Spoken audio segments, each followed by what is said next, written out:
Hello friends, welcome back to our channel. और आज के स्टूडियो में अपन बात करने वाले हैं JR infra projects limited IPO के बारे में। तो कंपनी का पूरी डिटेल देखेंगे अपन, कंपनी के फाइनेंशियल्स देखेंगे, प्रोमोटर्स देखेंगे और कंपनी क्यों आईपीओ ला रही है, पूरा इन डेप्थ डिटेल अपन इसमें देखेंगे। इसमें बहुत बड़ी पीपीटी बनाई है मैंने। तो चलिए शुरू करते हैं। सबसे पहले अपन देखेंगे कंपनी की डिटेल्स और उसके बाद अपन वन बाय वन पूरी चीज़ें इसमें देखेंगे। तो सबसे पहले अपन कंपनी का बेसिक डिटेल्स देख लेते हैं। तो बेसिक डिटेल्स देखें तो कंपनी का है डेट ऑफ इनकॉर्पोरेशन जो है 1995 का है। तो almost more than 25 years company को हो चुके हैं मार्केट में। इसके बाद कंपनी के रजिस्टर्ड ऑफिस की बात करें तो अहमदाबाद में है और उसका हेड ऑफिस जो है वो उदयपुर में है। और इसके बाद कॉर्पोरेट ऑफिस की बात करें तो कॉर्पोरेट इसका गुरुग्राम में है, जो रिसेंटली शिफ्ट हुआ है। और अब मेनली देखते हैं कि कंपनी करती क्या है। तो मेनली कंपनी जो है इंटीग्रेटेड रोड इंजीनियरिंग, प्रोक्योरमेंट और कंस्ट्रक्शन कंपनी है। और ये बड़े बड़े रोड हाईवेज वगैरह बनाती है, ब्रिजेस बनाती है। और इसका अगर एक्सपीरियंस देखें तो ये मोर देन 15 कंट्रीज, 15 स्टेट्स में ये इंडिया में काम करती है। और इसने काफ़ी सारे रोड और हाईवेज बना रखे हैं इंडिया में, नेशनल हाईवेज बना रखे हैं इसने।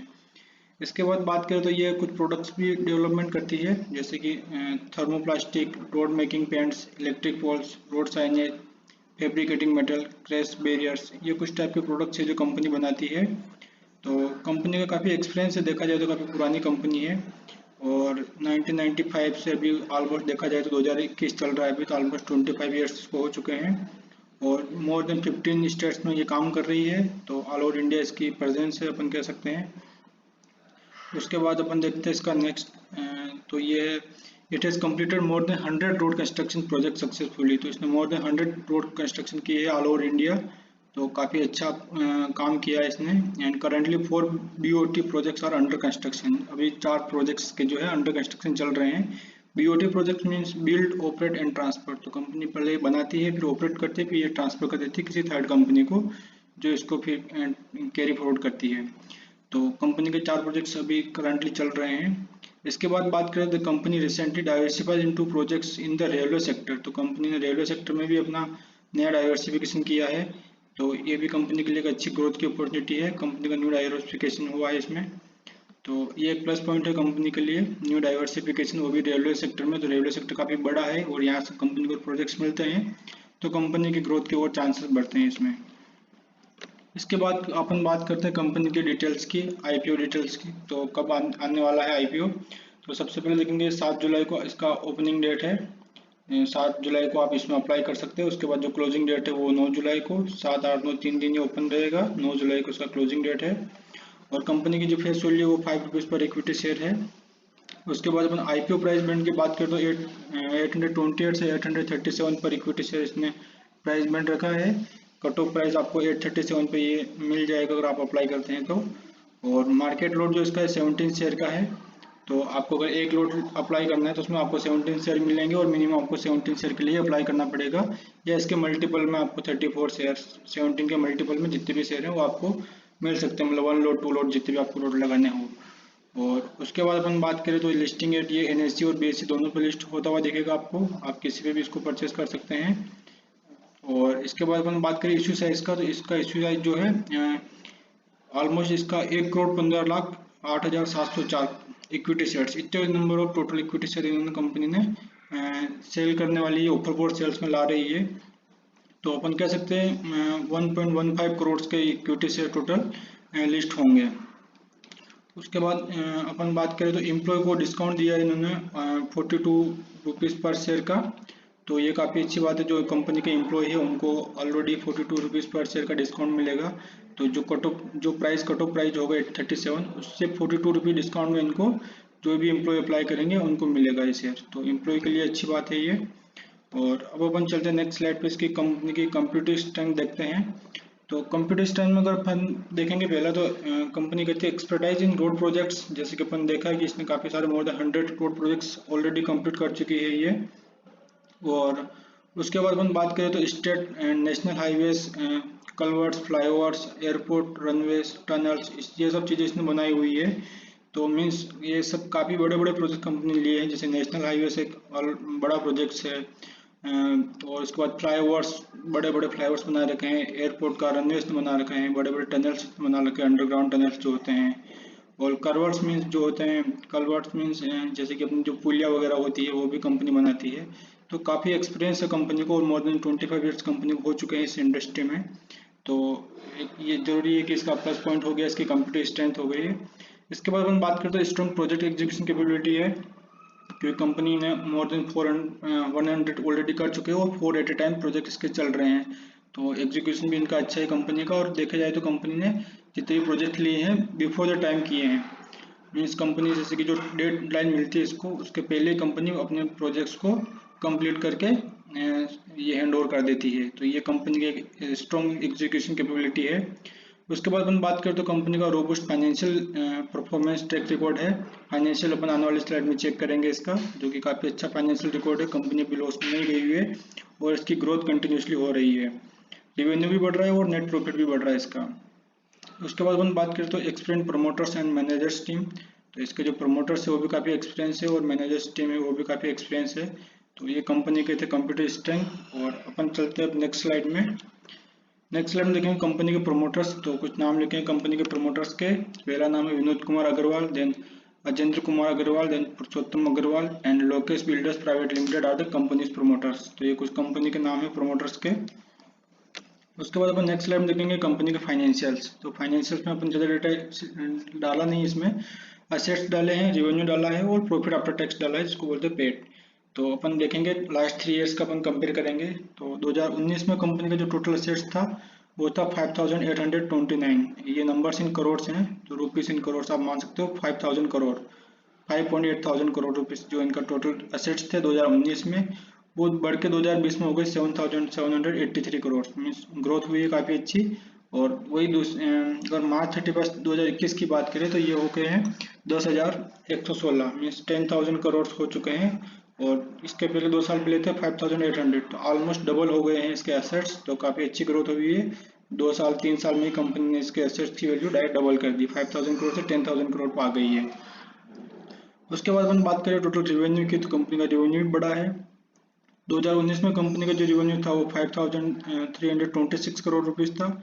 वो बढ़ के 2020 में कंपनी का जो है रेवेन्यू हो गया 6,424 और वही 7,907 करोड़ रुपीस हो गया है 2021 में। तो यहाँ पर भी काफ़ी अच्छी अपने को जंप दिखाई दी है, 5,000 से ऑलमोस्ट 8,000 तक पहुँच गई है ये टोटल रेवेन्यू में। और कंटिन्यूसली ग्रोथ हुई इसकी, सडन ग्रोथ नहीं हुई है। 2019 में ग्रोथ हुई है, फिर 20 में ग्रोथ हुई है और अभी 21 में 7,900 के आसपास चल रहा है इसका। तो रेवेन्यू में ग्रोथ हुई है। अब अपन बात करते हैं प्रॉफिट आफ्टर टैक्स की। तो पीएटी जो कितना बचता है इनको प्रॉफिट, उनका जो प्रॉफिट है 2019 में था 717 करोड़ रुपीस, वो 2020 में बढ़ के हो गया 801 करोड़ रुपीस। और 2021 में बात करें तो ये बढ़ के हो गया 953 करोड़ रुपीस। तो इनका सब चीज़ों में ग्रोथ हुआ है, प्रॉफिट आफ्टर टैक्स बढ़ा है, रेवेन्यू बढ़ा है, असेट्स भी बढ़े हैं। तो सारी चीज़ों में इनकी एनुअल ग्रोथ हुई है और कांस्टेंट ग्रोथ हो रही है, अच्छी ग्रोथ हो रही है कंपनी की। तो ये फाइनेंशियल्स काफ़ी अच्छे हैं कंपनी के, अपन देख सकते हैं। इसके बाद अपन बात करते हैं ऑब्जेक्टिव ऑफ द इश्यू की। कंपनी का ऑब्जेक्टिव क्या है आईपीओ लाने के पीछे, क्योंकि फाइनेंशियल सारे अच्छे हैं, कोई दिक्कत नहीं है कंपनी को। तो फिर ऑब्जेक्टिव क्या है इनका आईपीओ लाने का। तो इन्होंने पहले ऑब्जेक्टिव में कहा है कि to achieve the share listing benefits on BSE and NSE. तो कंपनी को जो आईपीओ का जो शेयर बेनिफिट मिलेगा, लिस्टिंग बेनिफिट, कंपनी के पास पैसा आएगा, वो इनको बेनिफिट चाहिए। और सेकंड जो पॉइंट बताया इन्होंने कि ऑफर फॉर सेल में ये कंपनी के जो एग्जिस्टिंग शेयर होल्डर्स हैं वो अपने इक्विटी शेयर सेल कर रहे हैं। तो वो टोटल इक्विटी जो शेयर हैं वो 1,15 करोड़ के हैं, जैसे अपन ने पहले डिस्कस किया था। तो टोटल 1,15 करोड़ के जो इक्विटी शेयर हैं इनके प्रमोटर्स सेल कर रहे हैं ऑफर फॉर सेल में, और जिनका एग्रीगेटिंग वैल्यू जो है वो 963 करोड़ रुपीस का है। तो ये इनका मेन ऑब्जेक्टिव है आईपीओ लाने का। और ये जो शेयर है वो 1,15 लाख कौन कौन शेयर कर रहे हैं अपने, तो यहाँ पे इन्होंने अपन दिखाया है इधर ऑफर फॉर सेल जो है। इसमें कुछ प्रोमोटर्स अपनी शेयर होल्डिंग सेल करेंगे और कुछ इन्वेस्टर्स अपने इक्विटी शेयर सेल करेंगे, कुछ स्टेक होल्डर सेल करेंगे। और टोटल जो मिला के वो हो रहे हैं 1,15,8,704। तो इसमें सबसे पहले हैं प्रोमोटर्स। इसमें 5 प्रोमोटर्स है कंपनी के। पहला है लोकेश बिल्डर, जो अपने इक्विटी शेयर सेल करेंगे 11,42,400 इक्विटी शेयर अपने सेल करेंगे। इसके बाद है जसमृत प्रीमिसेस, ये अपने सेल करेंगे 1,27,000 इक्विटी शेयर। उसके बाद जसमेरिट कंस्ट्रक्शन जो है वो 44,000 इक्विटी शेयर अपने सेल करेंगे। उसके बाद जसमेरिट क्रिएशन जो है 56,000 इक्विटी शेयर सेल करेंगे। उसके बाद जसमेरिट फैशन जो है वो अपने 80,000 इक्विटी शेयर सेल करेंगे। इस तरह से टोटल ये 5 इनके प्रोमोटर्स हैं, तो 5 प्रोमोटर्स अपनी इक्विटी शेयर होल्डिंग कम कर रहे हैं और ये सेल कर रहे हैं इतने शेयर। इसके बाद है इन्वेस्टर्स, तो 2 इन्वेस्टर्स भी है इसमें। पहला इन्वेस्टर है इंडिया बिजनेस एक्सीलेंट फंड, जो अपने 31,59,149 इक्विटी शेयर को सेल करेंगे। उसके बाद इंडिया बिजनेस एक्सीलेंट फंड 1 है, ये भी अपने 64,14,029 इक्विटी शेयर सेल करेंगे। इसके बाद कुछ स्टेक होल्डर है इसमें। स्टेक होल्डर का नाम है प्रदीप कुमार अग्रवाल, ये भी अपने इक्विटी शेयर सेल करेंगे 4,86,126। तो इस तरीके से अगर अपन इन सबको काउंट करेंगे तो ये टोटल जो शेयर हो रहे हैं वो 1,15,08,704, ये total number equity share sale करेंगे टोटल। तो यही ऑफर बोर्ड सेल है इसमें, ये दूसरे लोग जो है वो बाय करेंगे इस आईपीओ में। और इसकी वैल्यूएशन अपन देखी तो टोटल वैल्यूएशन 963 करोड़ के आसपास जा रही है। और इसके बाद अपन बात करें प्रोमोटर्स की होल्डिंग की, जो प्रोमोटर्स अपनी होल्डिंग सेल करेंगे, तो प्री होल्डिंग इनकी इश्यू जो है वो 88% थी कंपनी में, 88%। इसके बाद जो ये after post issue share holding इनकी जो रह जाएगी 86.54 रह जाएगी। तो ऑलमोस्ट 1.5% के आसपास इनकी शेयर होल्डिंग जो है कम हो जाएगी कंपनी में। तो ये इनका प्रोमोटर्स का शेयर होल्डिंग पैटर्न था। अब हम बात करते हैं कंपनी के पीई रेशियो के बारे में। तो पीई रेशियो अपन बात करेंगे based on it's EPC. EPC means earning per share, जो अर्निंग पर शेयर अपन कैलकुलेट किया फाइनेंशियल 21 के हिसाब से जो है 98.31। तो इसके हिसाब से अगर कंपनी का पीई रेशियो देखा जाए तो अभी कंपनी का जो पीई रेशियो चल रहा है वो 8.51 चल रहा है। और ये भी अपन ने कैलकुलेट किया है अपर प्राइस बैंड पर। Upper price band means 837 something company का अपर प्राइस जो बैंड था, उस प्राइस बैंड के हिसाब से अपन ने पीई रेशियो निकाला तो इसका 851 आ रहा है। और अर्निंग पर शेयर जो अपन कैलकुलेट किया वो 98.31 किया फाइनेंशियल 21 के हिसाब से। और ये अगर अपन इंडस्ट्री का एवरेज पीई कैलकुलेट करें तो इंडस्ट्री का पीई जो है 16.73 चल रहा है। तो एक तरीके से कंपनी का काफ़ी अच्छा वैल्यूएशन है इसका, ऑलमोस्ट एवरेज इंडस्ट्री से आधा आ रहा है। इस कंपनी का जो पी है वो 8.5 है, जबकि एवरेज इंडस्ट्री का जो पी है वो 16.73 है। तो ये कंपनी के लिए अच्छी बात है, आप इसमें इन्वेस्टमेंट कर सकते हो। पी रेशो काफ़ी कम है इसका, लेस देन 10 है, और इंडस्ट्री का भी 16 पी चल रहा है अभी।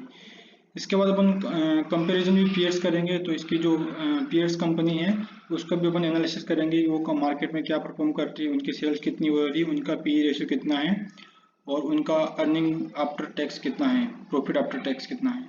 तो सबसे पहले इसमें अपन देखेंगे KNR construction, then PNC infratech, then HD infratech engineering, then Dilip Buildcon, then Ashok Buildcon, then IRB, उसके बाद लास्ट में है अपना JR इंफ्रा।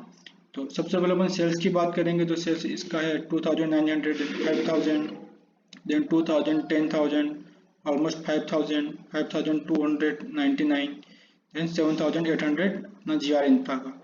तो अगर सेल्स की बात की जाए तो अपनी कंपनी जो है GR इंफ्रा वो है टॉप सेकंड नंबर पर आती है। सबसे पहले आती है दिलीप बिल्डकॉन जिसका 10,000 जो है इसका ये है। इसके बाद अपना जो 7,000 है, और इसके बाद अपन अगर बात करें तो कंपनी का सेल्स काफ़ी अच्छा है, सेकंड नंबर पर आ रही है मार्केट में। लीडर तो नहीं है लेकिन सेकंड नंबर पर अपन इसको कह सकते हैं। इसके बाद 3 इयर्स का अपना रिवेन्यू ग्रोथ अपन देखेंगे इसका। तो रिवेन्यू ग्रोथ में 22% इसका है एनुअल, लास्ट 3 इयर्स का 22%। वहीं अगर हम बात करें तो जो सबसे टॉप पे थी इस रिवेन्यू में उसका ऑलमोस्ट 4% ही है, इससे कंपनी कहीं आगे है अपना। और इसके बाद PNC इंफ्राटेक की बात करें, इसका 24% है 3 इयर्स रिवेन्यू ग्रोथ, लेकिन उससे अपना 2% कम है GR इंफ्रा का। इसके बाद अपन अगर बात करें profit after tax last 3 years का, तो प्रॉफिट आफ्टर टैक्स में अपन बात करेंगे तो इस GR इंफ्रा का जो 15% एनुअली ग्रोथ हो रहा है लास्ट 3 ईयर्स से। और वहीं अपन बात करें इसका हाईएस्ट, तो ये अशोका बिल्डकॉन का 150% से इंक्रीज हुआ है। वहीं कुछ कंपनियां नेगेटिव में भी है, जैसे दिलीप बिल्डकॉइन जो है -30% से है, और IRB जो है -63% से है।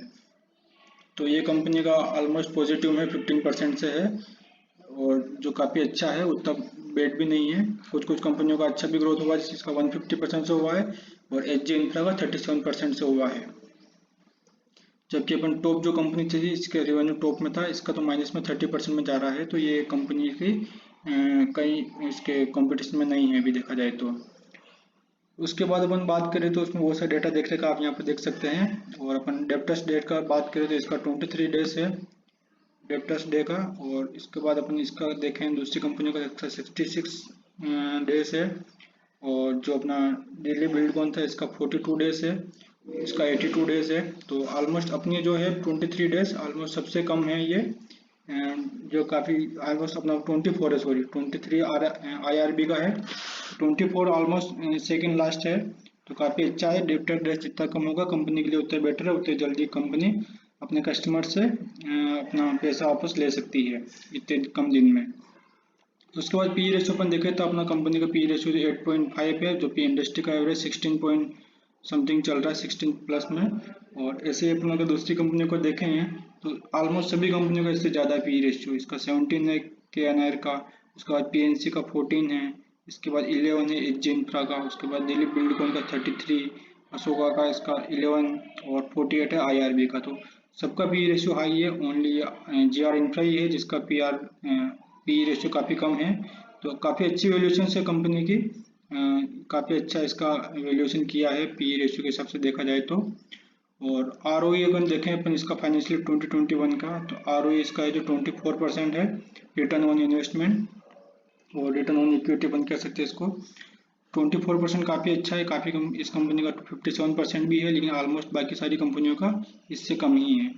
तो देखा जाए तो ओवरऑल मेरे को ये कंपनी टॉप पे तो नहीं लग रही, पर अगर ओवरऑल अपन कंपेयर करें सभी चीज़ों का तो ये मार्केट लीडर कंपनी लगती है, क्योंकि इसका सेल्स जो है वो सेकंड नंबर पे है और फर्स्ट नंबर पे जो है उसका आपस प्रॉफिट उतना नहीं रहा, प्रॉफिट इसका माइनस में जा रहा है, PE इसका 33 है।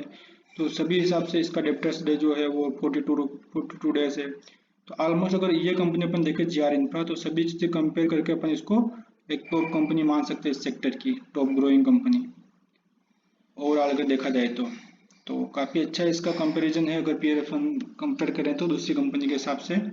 तो ये था पेयर कंपैरिजन। इसके बाद अपन बात करते हैं IPO का टेंटेटिव टाइम टेबल की। तो जैसा कि आपको दो डेट तो पता ही, 7 जुलाई को ओपन होने वाला है, 9 जुलाई को इसका क्लोजिंग डेट है। इसके बाद अलॉटमेंट आपको मिलेगा वो 14 जुलाई को मिलेगा। और इनिशिएशन ऑफ रिफंड जो है आपको 15 जुलाई को होगा। और जो आपके 16 जुलाई को आपके डीमेट अकाउंट में अगर आपको मिलता है तो इससे क्रेडिट हो जाएंगे। और जिसका लिस्टिंग डे है वो है 19 जुलाई को, सॉरी।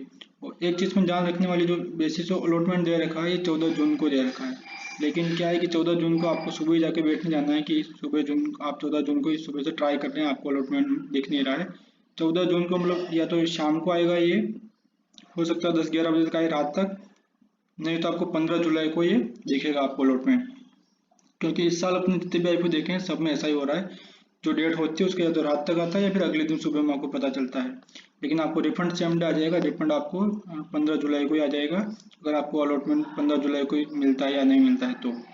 इसलिए आपको 14 जुलाई को सुबह से वेट नहीं करना है, आपको शाम को 10-11 बजे रात तक आप देखना, आपको मिल जाएगा। हो सकता है 6-7 बजे के आसपास भी कभी कभी आ जाता है, लेकिन दोपहर तक तो इसका नहीं आता है।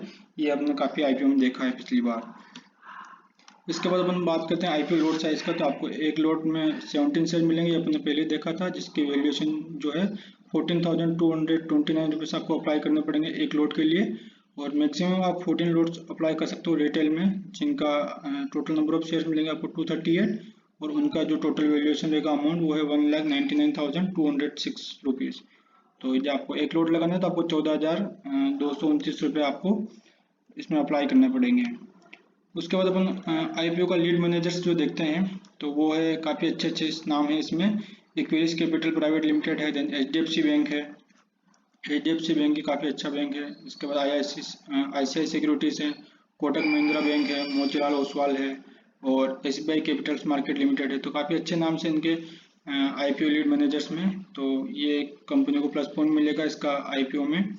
इसके बाद अपन इसका रजिस्ट्रार का बात करें तो के फिनटेक प्राइवेट लिमिटेड इसका रजिस्ट्रार है। मतलब जब भी आपको अगर अलॉटमेंट का स्टेटस देखना होगा तो आपको के फिनटेक की वेबसाइट पर जाना होगा, यहीं पे आपको इसका अलॉटमेंट स्टेटस मिलेगा।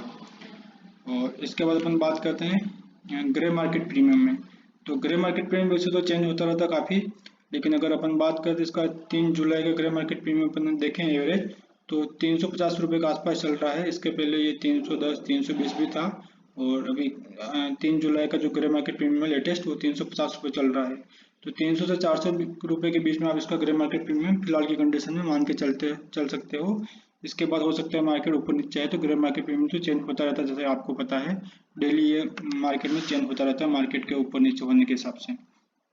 लेकिन फिलहाल की कंडीशन में 350 रुपये काफ़ी अच्छा ग्रे मार्केट प्रीमियम चल रहा है। आपको मोर देन 40% इसमें लिस्टिंग गेन मिल सकता है, जो काफ़ी अच्छा है कंपनी के लिए भी और आपके लिए भी। और इसके बाद अपन बात करते हैं, तो अगर आपको इसमें अप्लाई करना है या नहीं करना है, तो मेरे हिसाब से तो आप इसमें अप्लाई कर सकते हो। कंपनी के फाइनेंशियल्स काफ़ी अच्छे हैं और आप इसमें लॉन्ग टर्म के लिए बाई कर सकते हो, आप लिस्टिंग गेन के लिए दोनों के लिए अप्लाई कर सकते हो। यदि आपको लिस्टिंग गेन चाहिए तो आप लिस्टिंग गेन लेकर निकल सकते हो, और आप लॉन्ग टर्म इन्वेस्टर हो, आपको लॉन्ग टर्म के लिए बाई करना है तो आप इसको लॉन्ग टर्म में भी होल्ड कर सकते हो, क्योंकि कंपनी की परफॉर्मेंस अच्छी है, फाइनेंशियल्स अच्छे हैं, तो आपको लॉन्ग टर्म में इसमें प्रॉफिट मिलेगा। तो चलिए इतना ही आज के वीडियो में, थैंक यू वेरी मच। और देखते हैं इसका सब्सक्रिप्शन कितना होता है, उसके बेसिस पे अपन फाइनल डे पे इसमें अप्लाई करेंगे। तब तक के लिए थैंक यू वेरी मच। बने रहेगा ऐसे वीडियो में, और इसको सब्सक्राइब करना ना भूले चैनल को, और वीडियो को लाइक करना ना भूले। Thank you very much.